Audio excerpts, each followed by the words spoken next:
So what's the future of this? Well, let's see. It's not that. Let's not do that. I know. What's up, everybody? So I'm here with the lovely Rachel, my wife of, I guess, exactly a month now, right? It is? Crazy. So check this out. I want to talk about something. I want to talk about BC Rich, my favorite topic, right? So BC Rich is interesting. You know, they started out, they were a luthier shop. They specialized in a lot of like classical mariachi style instruments. Bernie Rico, his father was a luthier. His son, Bernie Jr., was luthier, obviously. Grew up in the shop. And, you know, they started out as that, and they kind of got into jazz guitars, things like that. And in the 80s, there was an interesting moment where he had made this extreme design for a guitar, and he had drawn it out one night, and it was tagged up on the wall for a long time. And somebody walked into the shop that was a guitarist for a popular local band, and saw it and said, build that. And Bernie had never planned to build it. It didn't make sense how you would build it or why you would build it. But he built it, and that became the Warlock. And that changed the game for them, right? The Warlock was seen on stage by him, and then suddenly everybody wanted a Warlock. And what that did was you had other models already. You had the Eagle, I believe you had the Bitch, you had a few other ones. But that really put them in a space where it redefined everything that came after. Okay. It really started the pointy guitar craze. And they couldn't keep up with demand. So that went through all kinds of evolutions. And over time, BC Rich, to keep up with that, they started doing imports. And they got with Matsumoku, and I believe they got with Takai at one point, but mostly Matsumoku, who was the builder of Westtone. They built for a lot of other companies. Westtone was one of their house brands, as was Vantage originally. Those are some incredible guitars that came out of Japan. And they built the first NJ series, which were imports, bolt-on neck, unlike most of the stuff that was coming out of Rico's shop. And all of that led to, in '86, the import lines were bought by Class Axe. And Class Axe ended up with a, they made some changes, we'll say. But it wasn't horrible. They moved production of the import to Korea. Matsumoku went out of business in '86 as well. Was it because they moved? They moved out of business? I think there was a bunch of stuff, but they kind of collided with each other, right? And so in '87, late '86, early '87, most production had moved to Korea, where Class Axe was producing guitars, and you got the Platinum series. And a lot of people hated on those. They were like, oh, they're not as good as the NJ, you know. But you still had an NJ series, but now it was made in Korea. And Was everything moved to Korea, or were they still making everything something gradually moved over to Korea. Okay. And aside from the U.S. custom shop stuff. Gotcha. And that actually changed to a different shop, building the custom shops. Now, it's funny because before '86 and up till '85, you had Neil Moser working with them. And Neil ended up, he has the Moser circuit, of course, and all. He kind of innovated everything we know about guitar parallel switching, stuff like that, push-pull. And, you know, it was such cool stuff, but Moser had left the company. And Moser hadn't really been directly affiliated to BC Rich since '85. And now everybody's like, why are the BC Rich custom shops so good? And why are they so expensive? Because the current BC Rich custom shop, as it has changed hands many times, different builders, is Neil Moser guitars, which is really cool because if you've ever owned a Moser, you ever played a Moser, you know how quality they are. You understand how extreme the designs were. And the very fact that you're getting those quality of guitars with BC Rich bodies and all, and Moser has come full circle at 80 years old to where he's building BC Riches now. I like But that. what we're missing from the story is Act 3, which was the Hanser Group. Who?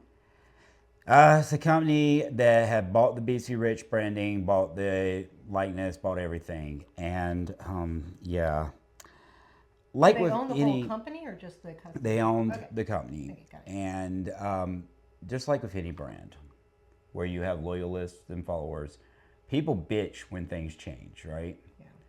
And people bitched when Class X bought and they moved to Korea, and then they introduced stuff like the Rave and the Bronze and all. And those were, I mean, in all honesty, over those years, they introduced those as the entry level. You bought them with a 10-watt amp or whatever in a pack with a gig bag and all that stuff a lot of times, or you bought them separately and they were just cheap. They were giving somebody the look of a BC Rich without the BDSM pickups, without the other stuff that had been introduced. But those kind of got more acceptable after Hanser bought them. And the reason was production moved to China. And at first it was rough. And we refer to those as the dark days of BC Rich as Okay. collectors. That's the Dark Ages. Yeah, but here's the thing. They weren't all awful. And just like I kind of had a revelation of when I was younger, and many, many years ago, the Rave was like, dude, you got to be rich. Oh God, it's a rave. You know, it's not as bad as I remembered. I bought a Rave 2 not too long ago, and I went, this thing is actually, it's like Leo James or something. It's not terrible, right? And I've owned for quite a while KKV, which is the Kerry King V Beast V in this case, which is actually really cool. And Hanser was trying to make as much money as they could off that name. And pointing guitars weren't as big, for a while there. Right. And basically, they threw out anything they could think of. Oh man, we've got the Beast. It's really popular. Let's throw a V body at the end of it, and we've got this Kerry King arrangement. But if we don't say Kerry King, if we just imply it by saying KK, we don't have to pay him. Oh. It was a big messy time period, yeah, right? Really messy for BC Rich. But and I'm sure somebody's going to correct me because honestly, BC Rich history is such a convoluted mess anyway. Yeah. Well, Well, if it if changed you so ask much, Bernie Jr. something or you ask Neil Moser something or whatever, the stories often collide, and especially once you get to where they weren't in ownership, it really collides. I'm fairly sure there was something that interfered with those early 80s memories, but whatever. But to the point and to the guitar for today, they did introduce something very cool. They went back to the Class X era. And, they, in 86, there was a line of guitars called the Assassin by BC Rich that had become a bit legendary. They were a cool super strat. They were not as pointy. They were somewhere in between that super strat and the pointy whatever with the edges. They looked cool. They were great. And Hanser brought those back. Of course, they were produced in China. Right. And they were actually not bad. I know you're going to hate that, but they're not bad. They came with the BDSM pickups, which, some people like them, some people don't. They can be muddy, they can be whatever. Can I scale 1 to 10 where you put it? I mean, I'd put it, kind of below the platinum, above the bronze, kind of. In that same era, they were doing the Masterpiece series stuff.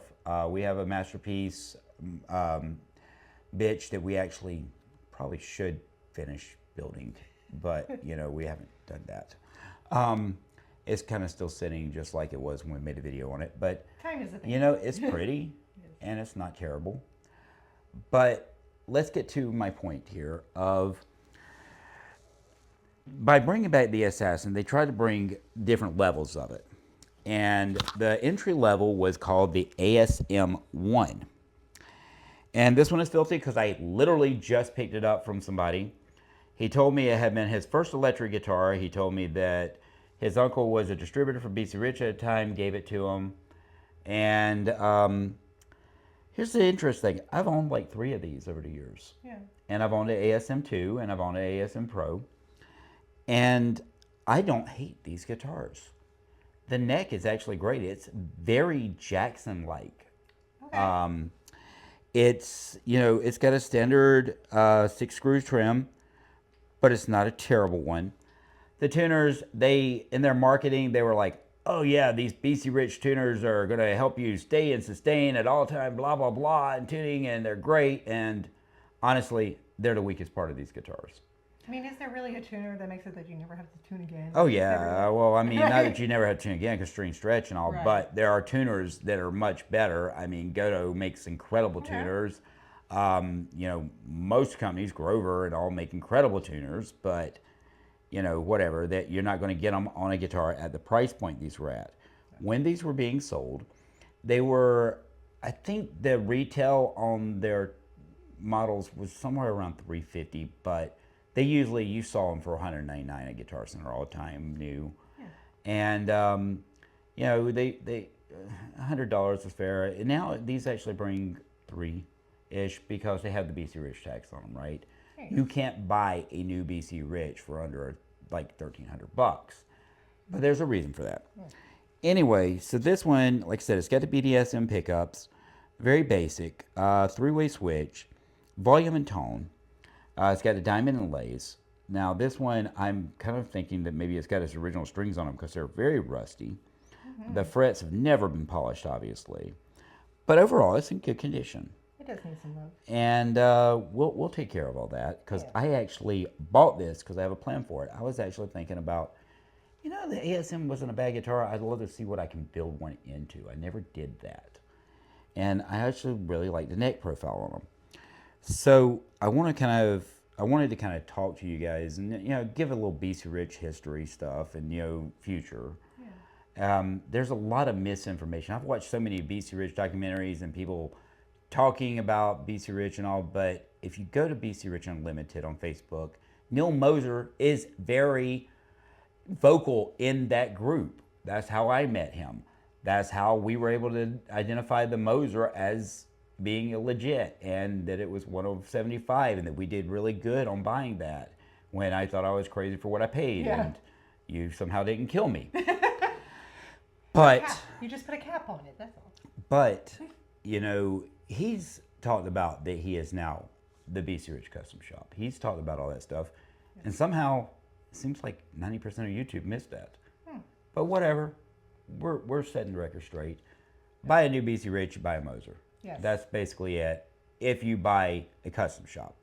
Now, are you going to pay $4, $5, $6 grand? Yes. Just like if you were going to buy a Moser. Are you going to be very pleased with that guitar? I honestly, I would have no problem dropping that money all day long. Okay, anyway, to this one.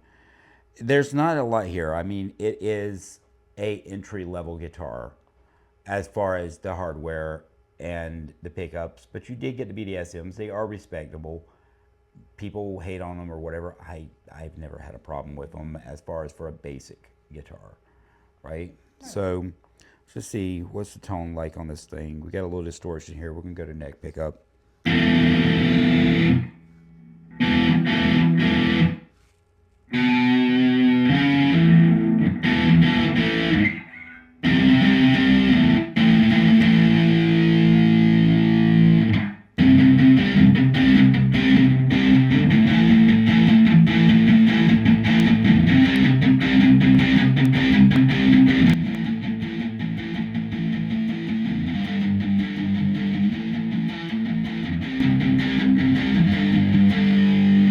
See, it's actually got a nice attack. It's not bad. It feels okay. I mean, they're, like I said, they're a little muddy.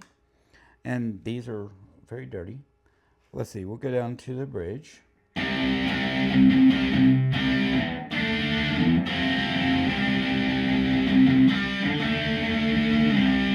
I'm sure if these strings were newer, they'd sound even better, but whatever. Still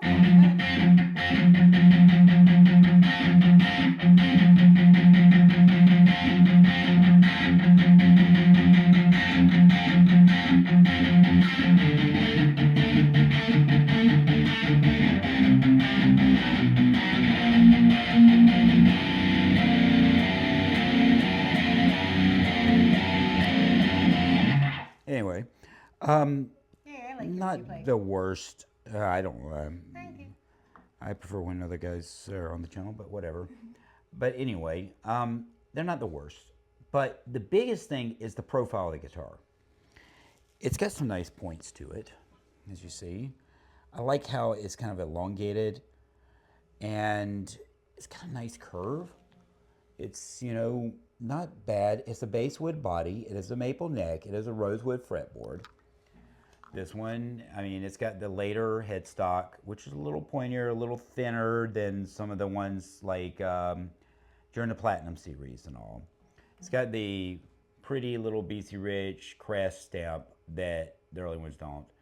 It has the R beside the BC Rich. You can usually tell that they're in that era. The early Class X tended to have a TM stamp. Some of them didn't. The later Widow headstocks, they usually would just have it in gold with BC Rich or something. Some of those were still being built in Korea by that point. For the higher end, like the neck throughs, I believe actually a lot of the custom shop stuff may have also originated there. I'm not sure. It's such a muddy history once you get to those dark days. Right. And that's kind of why it's dark days, right? Because there's not a lot of history. There's not a lot to follow with. It was just a big corporate conglomerate shoving out guitars and living off the BC Rich logo, right? You'd think that on one hand, the Chinese were building BC Rich for like 15 years, that the BC Rich copies would be better. But at the same time, they are actually somehow worse than the worst of the Chinese BC Riches. So, whereas they can copy a Les Paul pretty decently, at least to the Epiphone grade, but they also built those for a long time. Still do technically, but now they're under a Gibson factory building them in China. Some of the Fireflies, if they are not that tiger striped in L, or the FFPR, or the Warhammer, or any of the really crap ones we've gotten recently, are actually quite nice. I would put that Firefly Stealth very close to the Washburn Stealth that we had. I would put that, I can either call them the FFMD, the Mockingbirds, on par with every Platinum Mockingbird or above them that I've had. Wow. Yeah. So, that's kind of its own story. We've bitched about that enough on the channel. The Sterling bass copy is actually pretty decent by them, stuff like that. But, back to BC Rich, the Chinese can't copy him worth of crap.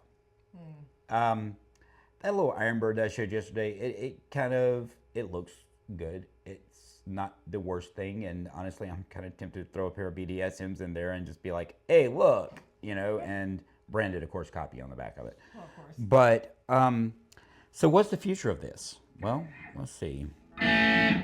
It's not that. Yeah, dead-ass strings. Anyway, what's the future of it? Well, so I bought a wrap that I intended to use on dressing up a dime Razorback. And even though it said it was large enough, when it came in, it was not. It was more of a Strat size. Whoopsie.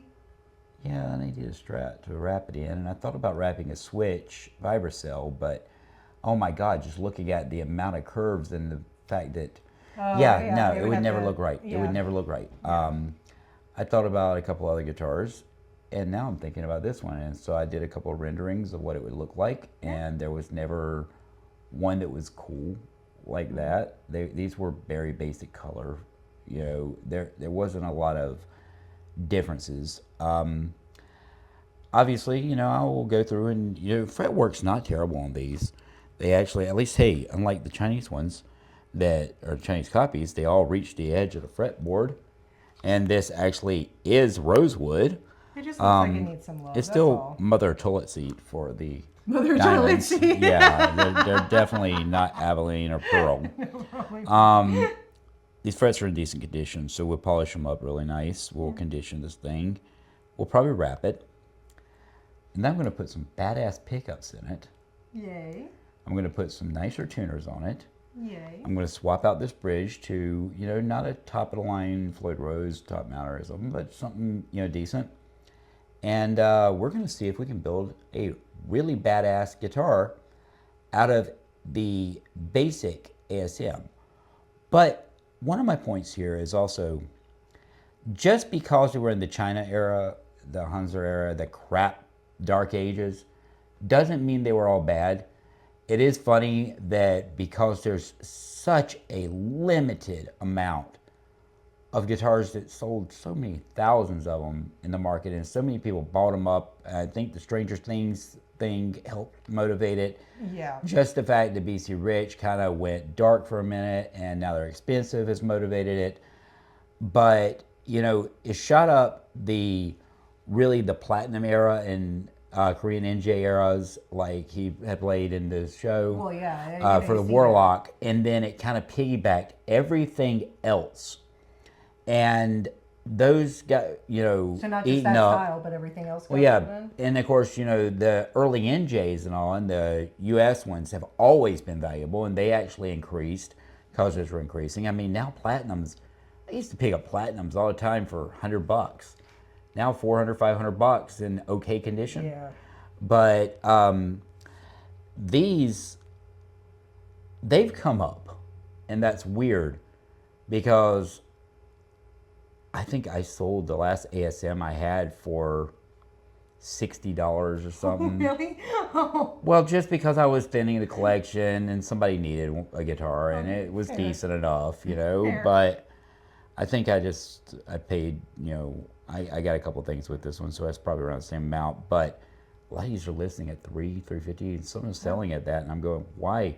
But it's just because it says BC Rich right there. Everybody ignores the fact it says China on the back. Were they awful? Compared to what you can buy for that price right now, that says BC Rich, which is pretty much only Temu guitars that are copies. I mean, they're not awful. They're not awful. I intentionally covered the horrible stealth, and I'm glad, thank you all that said you laughed your ass off on that video where the string got stuck under the fret, like not on the edge of the fret, under the fret. And, I covered the decent-ish, rave grade, bronze grade, maybe, Ironbird copy yesterday, just in a little bit more long-form videos, because I wanted to set the standard for this. So we kind of... Isn't it better to have like the real BC Rich and not a copy? Well, of course. I mean, a copy's never going to be worth anything aside from the parts you put into it. Yeah. And if you're the asshole that is going to try to resell them as legitimate, kiss my ass. That's just rude. That's wrong. Yeah, some kid may fall for it, or some kid's grandma may fall for it, and you may make a few bucks, but you are an asshole if you do that. I cannot stand these guys. You see them on eBay all the time, especially the ones that actually swap out the pickups in them for like BC Rich pickups and stuff, because they're always those crap ones, and BC Rich ones weren't, the BDSMs weren't that great to begin with. But they'll pick up, a set of BDSMs for $100. They'll swap them into one of these. They'll clean it up a little bit, and then they'll sell them to somebody for, $300 markup over what they paid on Temu. Yeah. And then that person's stuck with a shit guitar that, whatever. And yeah, they didn't pay $1,000 for it, but they could have gone to hit all the pawn shops in the area or marketplace and bought a $500, $600 one. I mean, if you keep your eyes open, you find the deals. We bought the Draco. The Dracos have always been worth money. Yeah. That Draco being a 2008 and in the condition it's in, man, those guys, Alan and Rachel are amazing. They're amazing. They gave us a hell of a deal and met us halfway. Yes. And we paid $600 for that guitar. You know, tell me a Warlock that's great, a good series Warlock you can get for that. So, you know, I'm still eternally grateful, and I guess they got it for a decent price too before and they had it for a while. But yeah, anyway, so I just wanted to show it to you. I wanted to talk more about BC Rich and their legacy and the Chinese, and give you an idea of, you know, it's not the worst quality build. It's got a steel neck plate. The pocket is nice. The curves are nice. The finish is actually nice on these. It's got a little sparkle to it in the black. Everything about these, there's nothing wrong with them aside from that they weren't on quite the grade of the Korean ones. Yeah. And they were charging more, but whatever. I love that it still has the inspection sticker on the back. Oh yeah. Well, you know, it still has all the original stuff. It's great. Yeah, but you know, as the shirt says, I am guitarded, I guess. Yes, you are. So I hold a special place here. I mean, obviously, we don't just mess with these cheap BC Riches or these knockoffs or whatever. We mess with the really expensive ones, and my very tolerant and loving wife doesn't kill me for them. Yes. But yeah. So stay tuned. Watch what we do with this thing. I think it's going to turn out really cool. It's going to be fun. I mean, I've got like a $75 wrap that we're going to do on it. It's going to make it look completely different. Now the pickups, they might be like $150, $160 pickups, the ones that are intended for it. Rings, all that. We're going to end up putting, you know, $300-ish on this thing. I paid $100 for it, and the guy threw in a stand and a bag and a strap. And it's actually a decent GHS string strap, so whatever. That's nice of him. But, you know, we should have about $450 total into this guitar plus our time. And I don't think it's going to take a lot of work. And we're going to see if we actually have a guitar that rivals a lot of the $500 or $1,000 guitars in our collection, and have built something off of this platform that at least went through some real QC at some point, that is better than if you dropped $300-ish to buy one off Temu that was a knockoff and then did all that to it, right? And at least is a BC Rich. Yes, it's still an ASM1. Yes, it's still an introduction. But again, these have a little bit more value than what I paid for them in general. I even told the guy, you know, you're a little light on the price, but he said he just wanted to see somebody do something with it. So cool. We're going to have fun. Necks look straight. Everything looks straight. Mm-hmm. And look forward to doing the videos. Okay. Thank you for watching as always. Bye. And thank you for putting up with me talking and talking and talking. Hey, at least we had Rachel with us. Take care, guys.